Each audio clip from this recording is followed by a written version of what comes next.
Bonsoir, chers amis, démocrates africains, les amis du monde entier. Pendant que je suis là, je suis en train de regarder un peu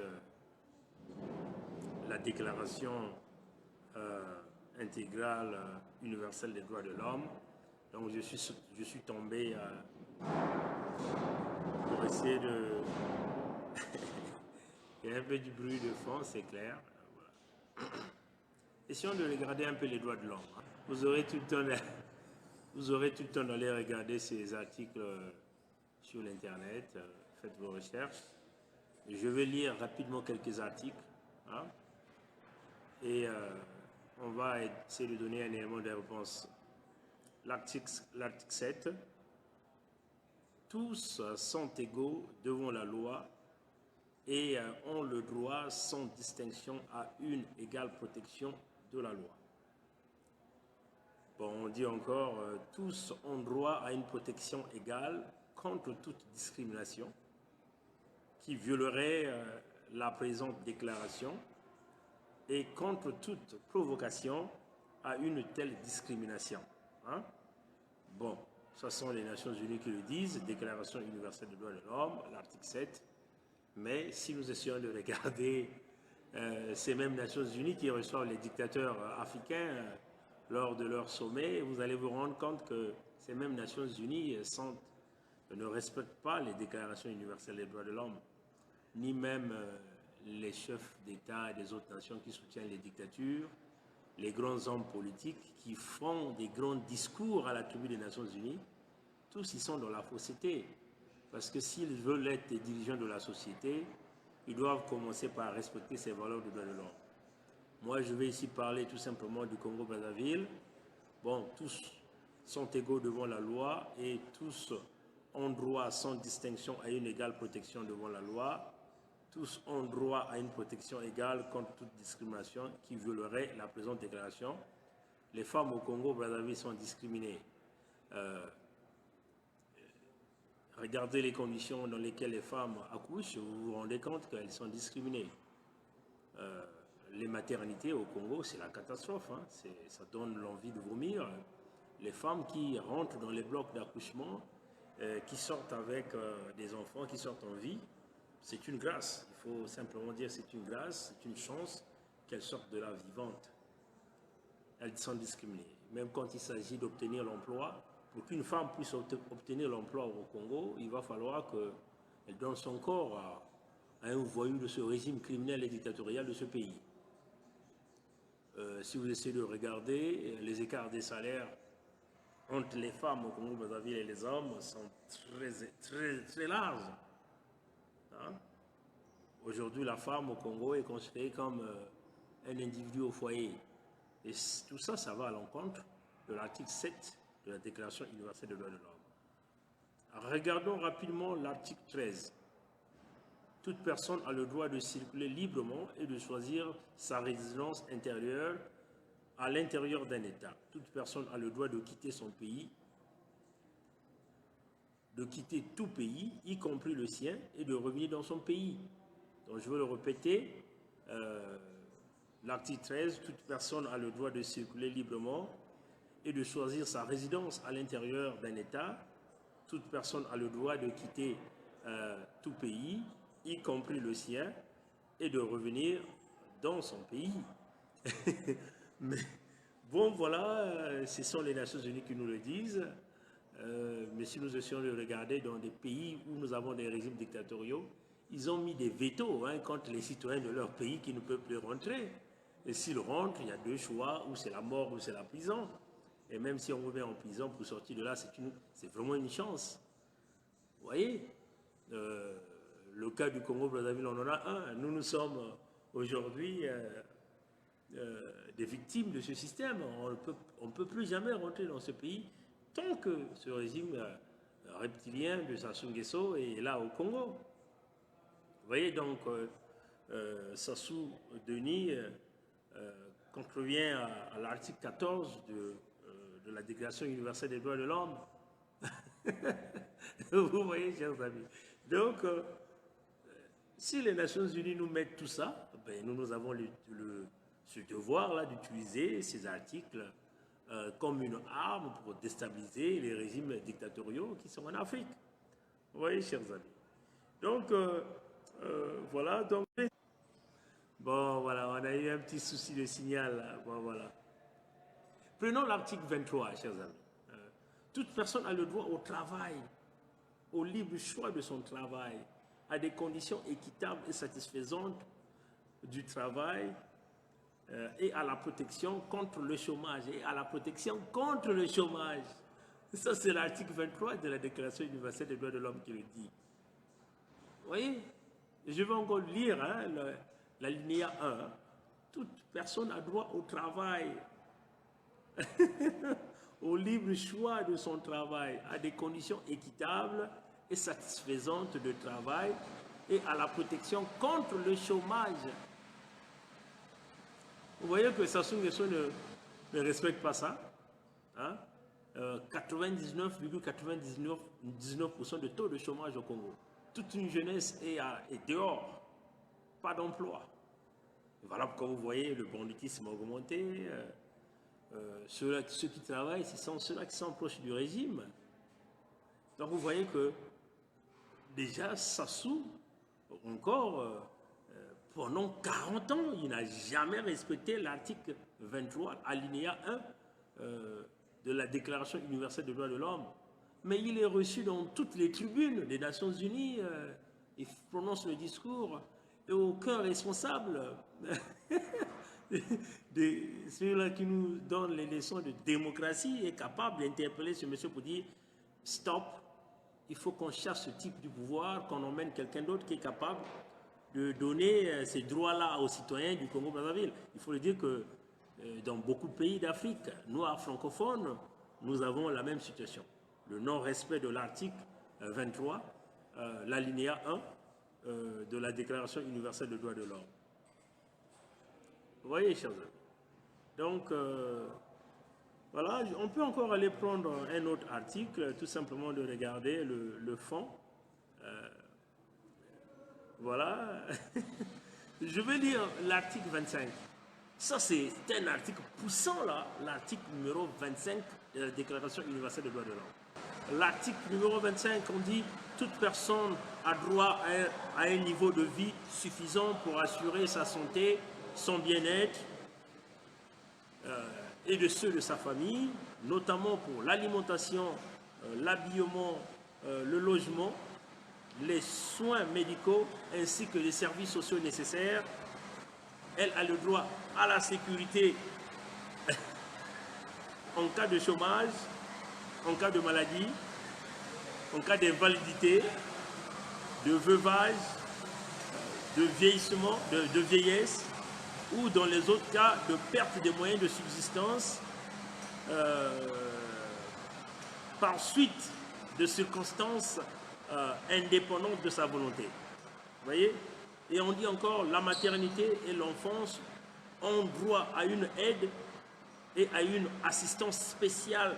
Donc vous voyez que encore les femmes congolaises qui vont dans les maternités, qui vont faire des enfants, vous savez qu'au temps passé, hein, dans les années 60, on s'occupait bien de nos mamans.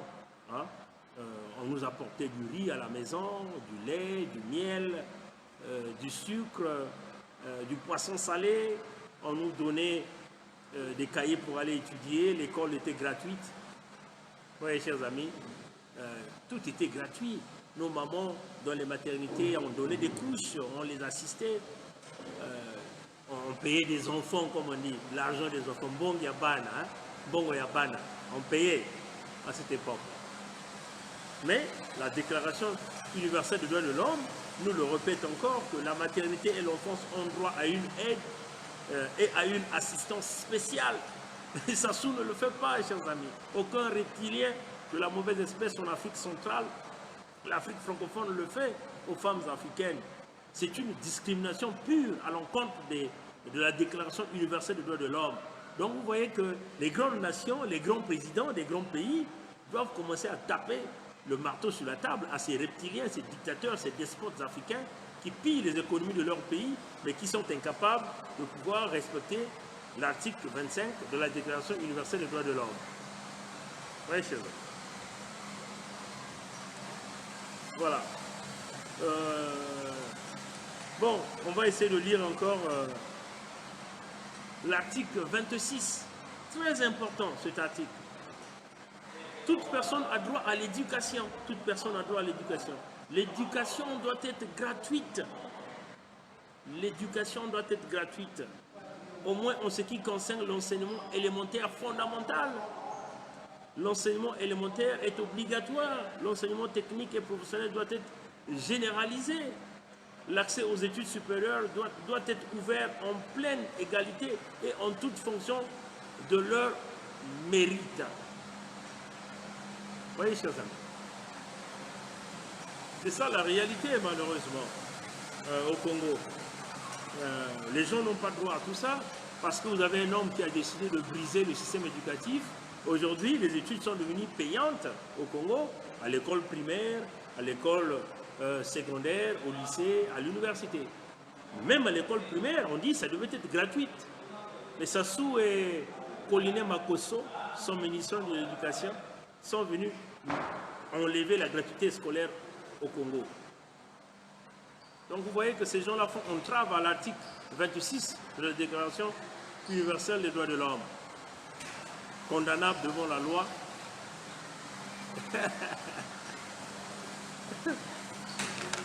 Voilà, donc, vous voyez, c'est condamnable devant la loi, condamnable devant les grandes nations, les grands chefs d'État qui devaient promouvoir cette déclaration universelle des droits de l'homme, mais qui ne le font pas. Bon, il y a un monsieur qui travaille, il fait son nettoyage, c'est normal. L'Occident essaie quand même de le faire. Voilà pourquoi la situation sociale s'améliore. Nous aussi, on peut arriver à le faire. Rien n'est impossible, chers amis. C'est très sérieux. Ce que nous venons de lire, c'est très important. La Déclaration universelle des droits de l'homme, ces articles que nous venons de citer. Allez-y encore les lire, essayez de faire la translation avec ce qui se passe au Congo. Vous voyez que ça ne va pas du tout. Si nous essayons de regarder encore l'article publié par l'Afrique Éducation, qui nous dit Sassou veut organiser son dialogue de la France-Afrique avec son ami Lonseni Fall et comment on appelle Mbéry Martin, ce que nous avons l'habitude d'appeler le dialogue de la France-Afrique. Sassou dit, bon, à condition qu'il reste au pouvoir. Mais vous croyez quoi? Vous attendez à quoi? Un dialogue organisé par Sassou et Mbéry Martin. Mais Mbéry Martin a été nommé par Sassou. Et Lonseni Fall, qui vient au nom des Nations Unies, c'est l'ami de Sassou. Donc c'est une façon de venir donner, blanchir Sassou dans tout le génocide qu'il a commis, les crimes de guerre, les crimes financiers qu'il est en train de commettre au Congo. Donc c'est une honte parce qu'il n'y a pas des conditions nécessaires pour pouvoir réaliser un véritable dialogue au Congo. Si les gens veulent réaliser un dialogue au Congo, il faut faire venir 40 000 troupes des Nations Unies. C'est d'ailleurs ça que François Lonseni Fall devait travailler là-dessus. 40 000 troupes des Nations Unies pour pacifier, sécuriser les populations et en ce moment-là mettre en place un dialogue sans que le pays ne soit sécurisé. Vous voyez que vous ne pouvez pas parler d'un dialogue sérieux. Sassou va continuer à rester là pour détruire le pays. Et il faut que nous soyons conscients et sérieux de cette situation, mes chers amis.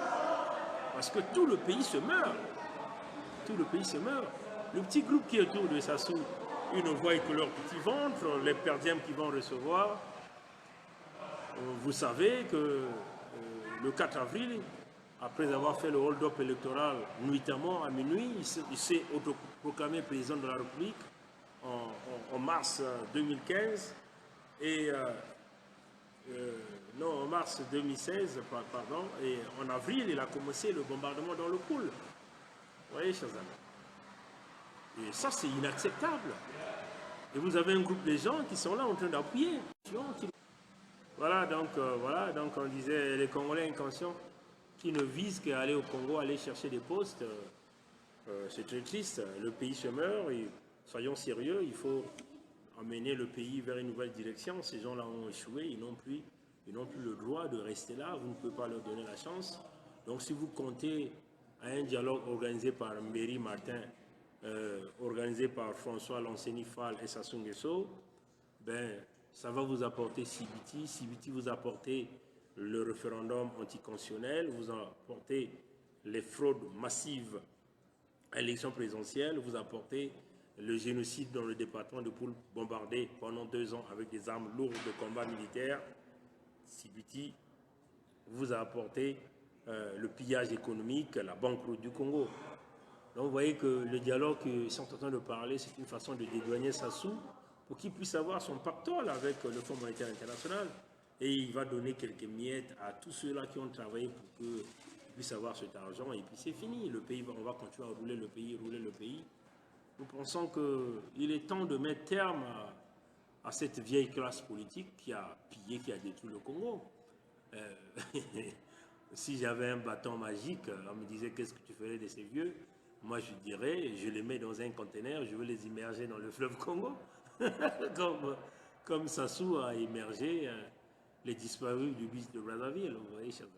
Bon, nous ne sommes pas des assassins comme eux, mais en tout cas, nous mettons un moratoire pour toute cette vieille classe politique, un moratoire. Jusqu'à leur vie, ils ne pourront plus jamais faire la politique, ni appartenir à un parti politique, ni d'exercer une fonction quelque part au niveau du peuple congolais, parce que ces gens-là ont été aujourd'hui la source du malheur, de toute une nation. Oui, chers amis. Et moi, si on me disait qu'est-ce que je ferais de Sassou, moi j'ai toujours dit, sur le principe je prône le principe de la tolérance zéro. Donc pour un homme comme Sassou qui a emmené le pays à la dérive pendant plus de 40 ans, il va payer. Si la justice n'est pas capable de faire, ben nous allons l'envoyer simplement à la pendaison. Les Américains l'ont fait. Ils ont envoyé Saddam Hussein à la pendaison. Les Français sont allés assassiner Kadhafi. Les Américains ont assassiné Ben Laden. Nous, qu'est-ce que nous ferons? Les Anglais ont assassiné Samuel Doe.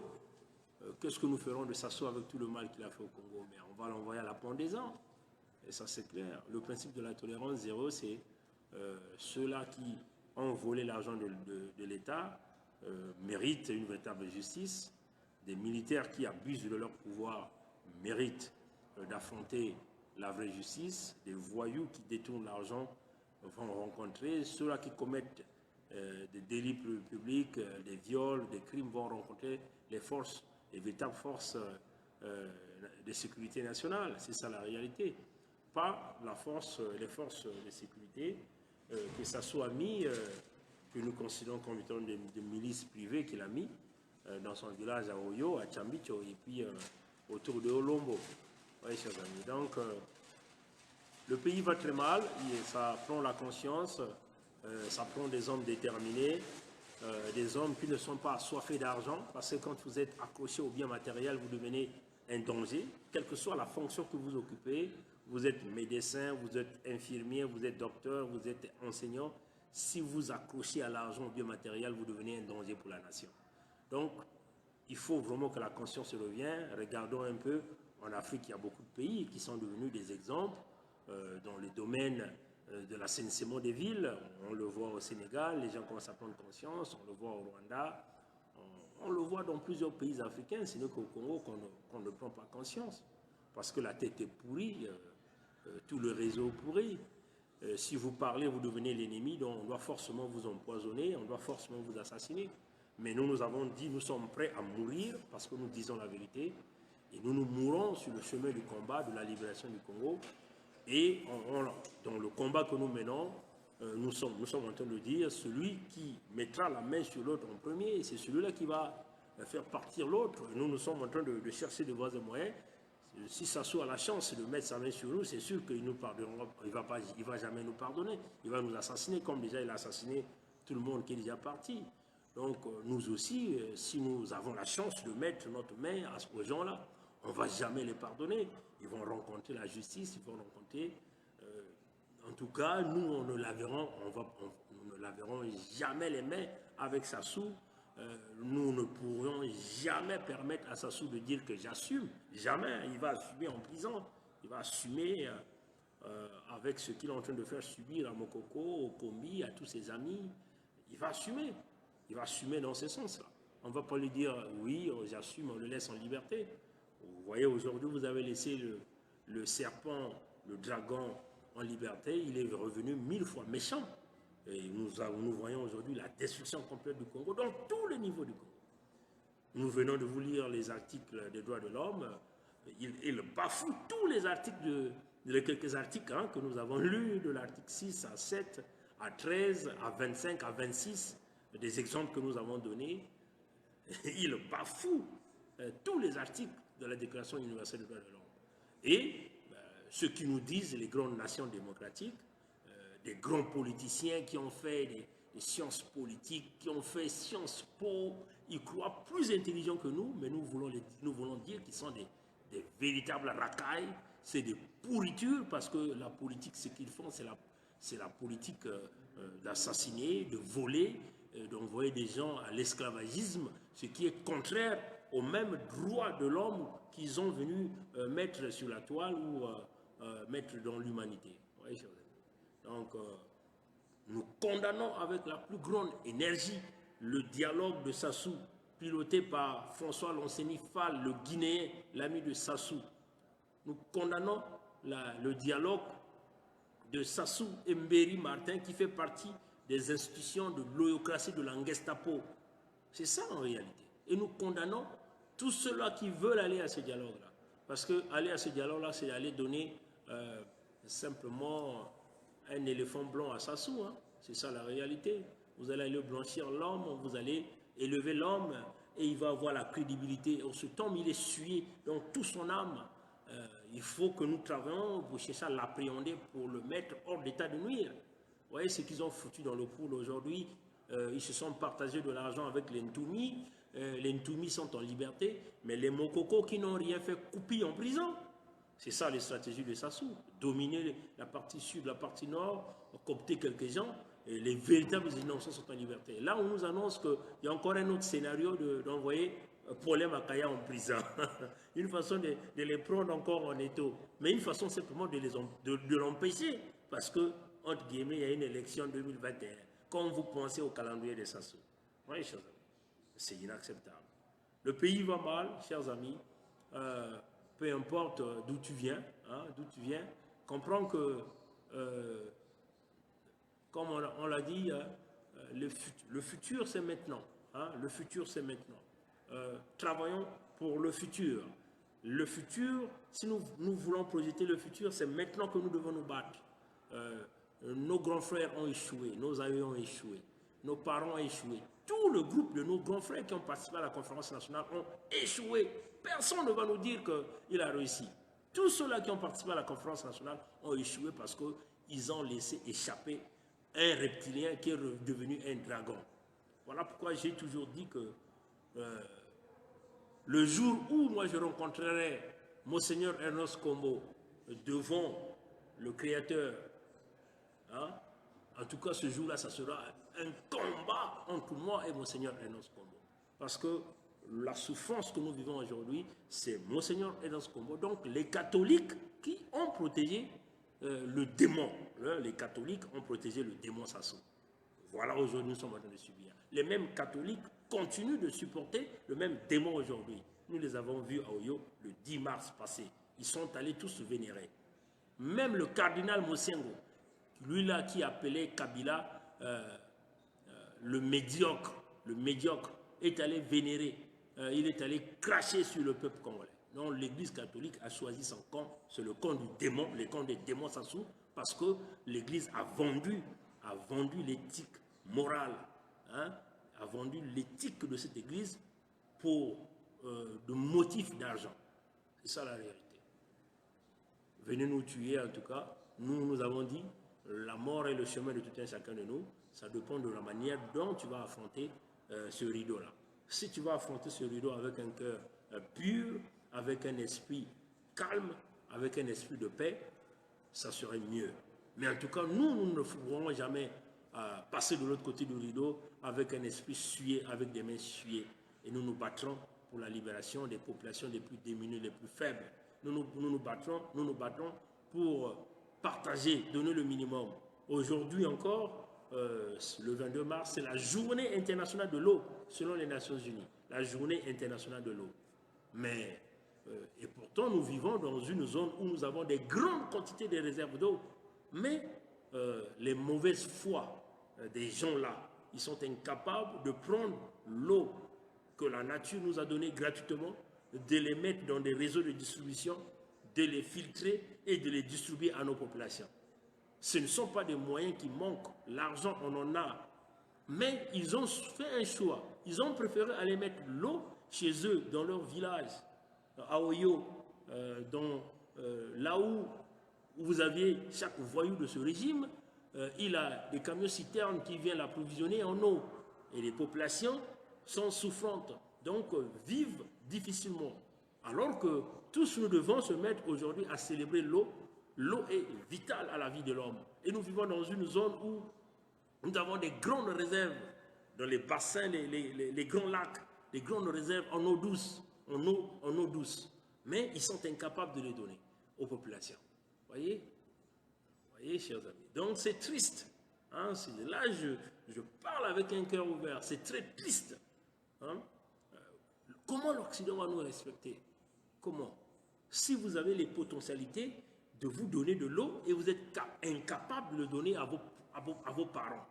C'est incroyable, chers amis. C'est le mauvais cœur, c'est la sorcellerie. Hein, c'est la sorcellerie. C'est ça la réalité. Hein? Quand on dit le noir est mauvais, on voit le noir mauvais dans ce sens-là. Hein? On a les sources capables de nous produire l'électricité avec des sources hydroélectriques. Mais nous sommes incapables d'utiliser ça, de donner l'électricité à nos citoyens. Alors que l'électricité, c'est le début de l'industrialisation d'un État. Mais en refusant de donner de l'eau aux populations, l'État manque un gain parce que les gens-là qui consomment de l'eau doivent payer les taxes. Les taxes, c'est ça qui fait fonctionner l'État. En donnant l'électricité aux citoyens, l'État manque un gain parce que chaque facture payée, il y a la TVA qui est à l'intérieur. Et cette TVA fait fonctionner l'État. Et la TVA va permettre de payer les services. De payer les services des hôpitaux, les constructions, les routes, ainsi de suite. C'est ça la politique. Il n'y a pas de miracle dans la politique. C'est ça, être un humaniste, c'est ça la politique. Ce n'est pas la mauvaise politique que Sassou est venu faire avec ses siens. Confisquer les richesses du pays et les autres sont à côté. Ceux-là qui s'accrochent à eux, qui laissent leurs bottes, ont des petites miettes. Et les autres populations, les villages, on ne les compte pas. Non, chers amis. En tout cas, je serai l'ennemi de Sassou même jusqu'à sa tombe. Jusqu'à sa tombe. C'est ça la réalité. Parce que vous ne comprenez pas le dégât que vous avez créé. Regardez toutes les jeunes filles au Congo. Aucune perspective d'avenir. Tous les jeunes garçons, il n'y en a pas. Tant que ces hommes-là sont là, il n'y en a pas. Tant que cette classe politique-là est là, il n'y en a pas. Ils ne pensent qu'à eux-mêmes. Des multiples avares. C'est ça la réalité, chers amis. Mais comment allons-nous changer ça? Comment allons-nous changer ça? Ça demande la motivation du peuple. Une jeunesse déterminée. C'est ça que ça demande.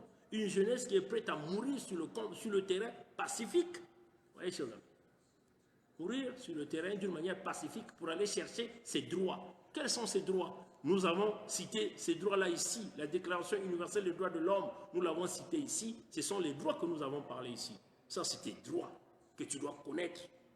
Un policier vient te dire, ce même policier-là aussi qui vient te tabasser, ce militaire-là qui vient te tabasser, lui aussi, il doit protéger ces droits-là. C'est la Déclaration universelle des droits de l'homme. Donc, ces droits-là ne concernent pas seulement les populations, mais ça concerne aussi les militaires, les policiers, les mêmes policiers qui viennent faire la répression auprès des populations congolaises. Vous voyez que c'est quelque chose de profond. C'est quelque chose de profond. Donc, chers amis, chers militaires congolais, comprenez, Sassou est passager. Après Sassou, qu'est-ce qui va arriver? Oui, vous vous préparez à protéger le pouvoir dans le clan Mboshi, mais personne ne peut prédire l'avenir. Parce que l'avenir a ces surprises que personne ne peut le prédire. Personne ne connaît. Qu'est-ce qui va... Bon, voilà, on a eu des petits soucis. Hein? Bon, voilà. Donc, on dit, personne ne peut prédire l'avenir. Personne ne peut prédire demain. Tu ne connais pas demain. Et personne ne peut prédire l'avenir d'un enfant au Congo. Personne ne peut le prédire. Même ceux-là qui ont été sont des grands hommes d'État ne peuvent jamais prédire ce qu'ils ont été. Vous voyez, chers amis. Les Mboshi qui se battent la poitrine, qui bombent les poitrines, mais ils ne savent pas. Ils ne savent pas. ils sont en train de le dire. Peut-être que Bernard Pongui sera le prochain président du Congo. Non, je blague. En tout cas, nous ne sommes pas dans la politique. Nous voulons simplement que les choses changent. Nous serons peut-être ces technocrates-là derrière ceux-là qui iront faire la politique pour les conseiller, au moins qu'ils puissent respecter la Déclaration universelle des droits de l'homme. Voilà un peu ce que j'avais à déverser. En tout cas, on s'excuse pour ce bruit parce qu'on ne pouvait pas empêcher les gens de travailler, c'est normal. Mais il y a des moments comme ça, quand on se dirige dans des endroits pareils, on réfléchit, on regarde beaucoup de choses. Mais c'est que moi, je vais conclure ce direct en vous présentant un petit quelque chose que je venais de lire. Vous pouvez encore aller le regarder. C'est notre frère, je crois, oui, je crois que c'est notre frère, comment on l'appelle? Odiki, je crois, Odiki, oui, Odiki, je crois. Je suis simplement en train de le chercher. Il venait de faire une bonne publication qui m'a vraiment choqué. Bon, c'est la déclaration qu'il venait de publier, c'est la déclaration universelle. Je crois qu'il venait de publier, je crois que c'est quoi son nom? C'est Serge, hein? Je crois que son nom c'est Serge. Voilà, je l'ai retrouvé. Allez-y, si vous êtes amis avec ce compatriote, Serge Roger Odiki Eyenga. Il a publié l'article 35 de la Déclaration universelle des droits de l'homme de 1793. 1793. Voilà. Donc, je suis allé encore regarder cette Déclaration universelle des droits de l'homme de 1793. L'article 35. Quand le gouvernement viole les droits de peuple, on reprend l'article 35 de la Déclaration des droits de l'homme de 1793. Quand le gouvernement viole les droits du peuple, l'insurrection est, voyez, pour le peuple et pour chaque portion du peuple, le plus sacré des droits et le plus indispensable des devoirs. Hein? C'est très profond. Hein? Ça, c'était des, comme on dit chez nous à la fac des sciences, quand on était à la fac des sciences, hein? On était à la fac des sciences au Congo, là, on disait les Kalaka Yandwenga, Bana Mayele, les Kalaka Yandwenga qui ont écrit ça. Et ça, c'était déjà depuis 1793. Quand le gouvernement viole les droits du peuple, virgule, l'insurrection est, virgule, pour le peuple et pour chaque portion du peuple, le plus sacré des droits et le plus indispensable des devoirs. Donc l'insurrection est le plus sacré des droits et le plus indispensable des devoirs quand le gouvernement viole les droits des peuples. Oui, chers amis, et ça, ce n'est pas pour aujourd'hui, ça c'est de 1793. Donc vous voyez que Emmanuel Macron, qui a décidé de mettre l'armée dans les rues de Paris pour s'attaquer à ses propres citoyens. Mais ça, c'est grave. C'est comme si, chers amis, en tout cas, politiciens, ça, c'est une erreur grave. Hein, c'est une erreur grave. C'est très grave.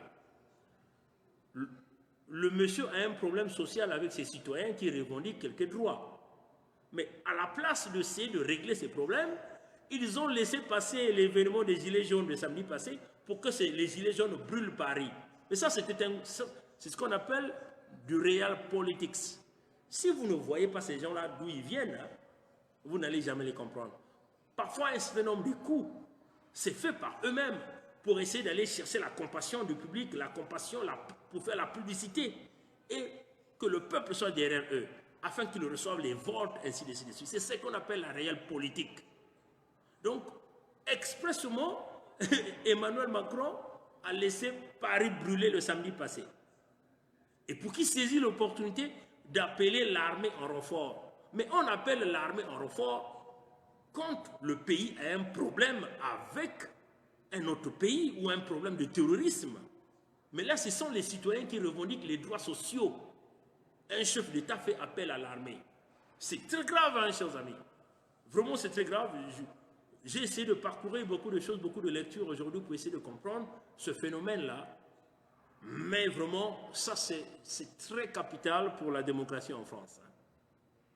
Donc, ce que le peuple de France en fait, c'est aussi ces mêmes droits de Déclaration universelle des droits de l'homme que nous venons de vous lire, les articles que nous venons de vous lire, et puis vous ajoutez la Déclaration universelle des droits de l'homme de 1793, l'article 35 qui vous dit « Quand le gouvernement viole les droits du peuple, virgule, l'insurrection est pour le peuple et pour chaque portion du peuple le sacré des droits et le plus indispensable des devoirs. » Donc c'est ce que le peuple a fait. Le peuple va chercher. Vous avez été élu chef d'État. Vous aviez un peuple à supporter. Vous aviez des droits à régler parce que le peuple viendra toujours réclamer ses droits. Vous êtes là, c'est pour régler les problèmes. Vous n'êtes pas là pour faire la guerre contre le peuple. C'est d'ailleurs le cas de Sassou. Parce que si vous faites la guerre contre le peuple, ça devient une dictature. Ça devient une dictature. Et on doit vous défaire. Voilà pourquoi nous nous sommes levés contre Sassou. Parce que Sassou a pris des armes contre le peuple congolais. Et Sassou vole l'argent du peuple congolais. C'est une dictature. Donc les gens doivent se lever. Et c'est le cas de la France. Le président français Emmanuel Macron, élu par le peuple, son peuple revendique les droits. À la place de régler les droits, on envoie l'armée. C'est-à-dire, on fait semblant de créer un événement en laissant brûler Paris et venir avec des mesures pour essayer d'aller chercher la compassion et le support populaire. Ça, c'est très grave. Ça, ce n'est pas de la politique. Ça, c'est devenu la dictature. Ça, c'est la dictature. Et qu'est-ce qui va s'arriver demain? On ne sait pas. Parce qu'apparemment, d'après les choses que nous sommes en train de dire, même les chefs d'état-major ne savaient pas de cette décision. Est-ce que... mais là, nous avons déjà prédit, hein, si nous ne faisons pas attention, Emmanuel Macron va être destitué par l'armée, par les Français. Il va être destitué par l'armée. Mais lui-même, il peut se renfermer dans son propre piège, hein, chers amis. C'est ça la réalité. Hein. Nous ne sommes que des Noirs. Hein. Nous, on ne compte pas. Hein. Tout ce qu'on dit là, ils disent « Oh, ça c'est un Noir, on s'en fout. » Mais c'est très important. Hein. Qu'est-ce qui peut arriver? Si les mêmes militaires que lui l'a envoyé dans la rue à Paris, ces mêmes militaires-là se retournent contre lui pour aller le chasser à l'Élysée demain. Tout est possible, hein, chers amis. Tout est possible. Donc, qu'il ne pense pas que c'est un move intelligent qu'il a fait. C'est un danger pour lui-même. Parce que parmi les militaires, il y a aussi les militaires qui vivent les mêmes situations sociales que les Gilets jaunes. Il y a aussi ces mêmes militaires qui ont à préserver les droits de l'homme, la Déclaration universelle des droits de l'homme que nous venons de lire. Donc, si ces militaires-là saisissent l'opportunité parce qu'ils sont déjà sur le terrain, ils disent, bon, écoute, on va mettre fin à cette république, on va le chasser. Qu'est-ce qui va arriver? Emmanuel Macron va tailler la zone, il va encore aller se cacher où? À Brazzaville, comme De Gaulle avait fait. Il va aller se cacher à Brazzaville, comme De Gaulle, pour aller boire les champagnes chez le reptilien Sassou à Oyo. Et tout est possible avec ces gens-là. Pendant ce temps, le peuple va souffrir, eux ils seront au lait au miel chez Sassou. Ils vont aller faire la pêche la pêche. Chers amis, on rit un peu, mais comme on dit, personne ne connaît demain. Demain, on va arriver, l'armée là va aller destituer le gars. Vous allez se monter dans les médias et là, les gens vont dire merde, mais Bernard là, il avait l'inspiration.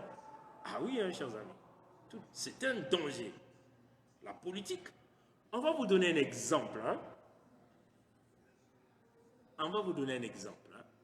Ici au Canada, il y a eu des sorties du président Trump hein, quand il essayait d'attaquer le Premier ministre du Canada avec des attaques par l'accord de ce que nous appelons l'ALENA, donc l'accord Canada-États-Unis-Mexique. Mais vous avez vu la conscience du Premier ministre canadien. Il n'est pas rentré dans les jeux. Bon, le président Trump a dit, moi j'ai dit. Hein, parce que ça peut créer des précédents économiques. Il est resté dans la sagesse, en laissant couler, à régler l'affaire, et l'affaire a été réglée. L'accord est signé, ainsi de suite. Oui, chers amis. Et c'est ça la valeur d'un homme politique. On vise de loin, on ne vise pas l'instant T. Parce qu'il me semble qu'Emmanuel Macron pense que il tape sur la table, bon, et le peuple va s'affaiblir. C'est très compliqué. C'est très compliqué. Parce que quand vous avez suivi la Déclaration universelle des droits de l'homme, on va encore le lire à M. Emmanuel Macron. L'article 35 de la Déclaration universelle des droits de l'homme, ça vraiment j'ai très apprécié ce que le frère Serge Roger Odiki et Yenga venaient de publier, la Déclaration universelle des droits de l'homme de 1793. Quand le gouvernement viole les droits du peuple, l'insurrection est pour le peuple et pour chaque portion du peuple le plus sacré des droits et le plus indispensable des devoirs.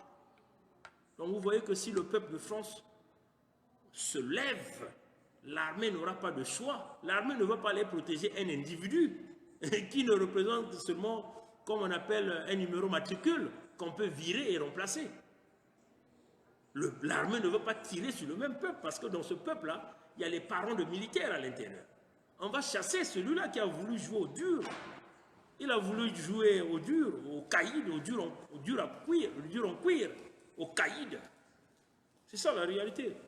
Parce que nous, on avait déjà vu que ce jeune-là, il avait déjà l'impression des dictateurs quand il avait fait son discours d'investiture, derrière la pyramide, quand il vous avait fait ça là. Pour des initiés, ils vont comprendre. Quand il vous fait ça, c'est-à-dire lui, il vient pour boucler la boucle, pour tout changer. Mais là, il est face au peuple. Mais c'est un mouvement, ils ont laissé Paris brûler pour venir avec l'aspect, pour mettre un projet je ne sais pas comment on appelle, Vigipirate, hein, donc contre le terrorisme. Qui est le terrorisme? Qui est le terroriste ici? Est-ce que le peuple français devient terroriste qui revendique ses droits sociaux?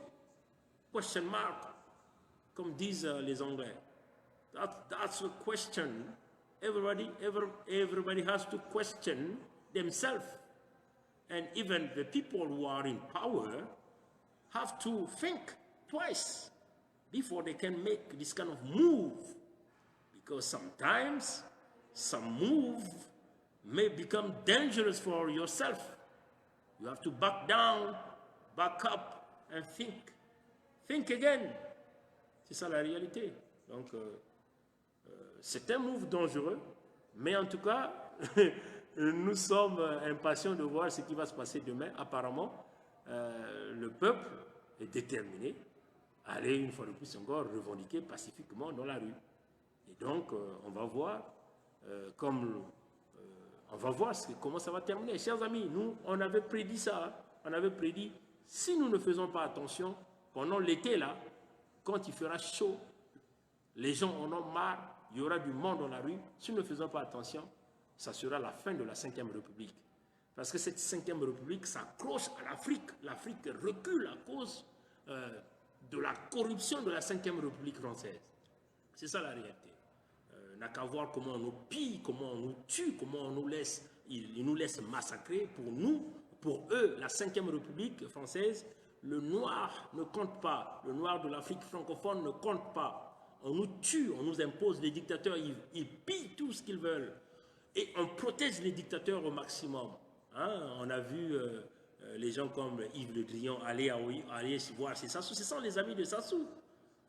Toute cette classe politique française qui vont chez Sassou. La France-Afrique, c'est des valises d'argent qui partent des dictatures, des pays des dictateurs, de l'argent de sang qu'on vient donner et financer les partis politiques pour qu'ils continuent à recevoir le soutien nécessaire. C'est ça la réalité.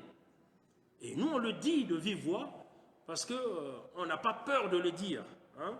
On a dit, nous sommes qu'un numéro matricule, on vous change.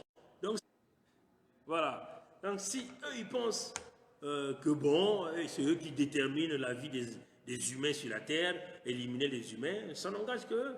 S'ils sont habitués à éliminer les humains, ça n'engage qu'eux. Hein? Mais en tout cas, nous, on leur dit la vérité en face et ce que nous sommes en train de dire va rester. C'est ça la réalité. Voilà un peu. On le répète, peuple du Congo-Brazzaville, écoutez bien cet article de la Déclaration universelle des droits de l'homme. Nous avons déjà lu vos droits et vos devoirs. dans la Déclaration universelle des droits de l'homme. Mais tout ça n'est pas respecté au Congo. Mais le même Sassou est reçu dans toutes les tribunes, il serre la main. Donc allez-y réclamer vos droits, ça sont vos droits. Et on doit vous protéger. Les militaires qui viennent vous réprimander là, eux aussi ça fait partie de leurs droits. Donc ils doivent les respecter. Hein? Ils doivent les respecter. Et puis à la fin, on vous ramène depuis les Kalakayandwenga des années 1793. 1793, ça c'était les Kalakayandwenga. Depuis là-bas, ils avaient déjà compris que si nous on ne revendique pas nos droits, les gens là vont piétiner, vont continuer à nous ruiner. Et ils ont dit ceci, ils ont mis ça dans le cadre depuis 1793.